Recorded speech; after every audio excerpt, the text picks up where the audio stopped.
Alam nyo po ba na may additional features or settings ang ating mga Android phone na pwede natin pabilisin ma-full charge ang ating mga cellphone? So kung interesado kayo at gusto nyong malaman kung paano, sundan nyo lamang po ang video na to. I-open lang po natin yung settings ng ating cellphone. Scroll up.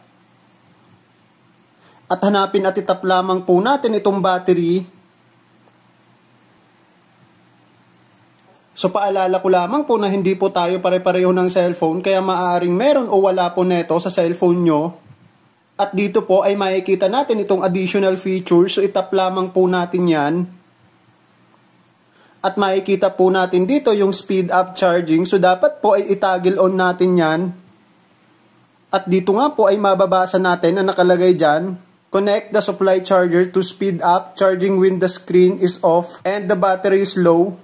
This feature may cause your device to heat up. So, ibig sabihin po, once na itinagil on natin to, ay mapapabilis po na ma-full charge ang ating mga cellphone. Pero mabilis din pong iinit yung ating mga cellphone. So, kaya ang gagawin natin ay itagil on lang po natin ito sa tuwing mag-charge po tayo. So, that's it guys. So, sana may natutunan kayo sa tutorial ko na ito. And then, kung sakaling nagustuhan nyo nga pala ang video na to, please like, share, and subscribe. Hit the notification bell para lagi kayong updated sa mga video tutorial ko. At maraming salamat po.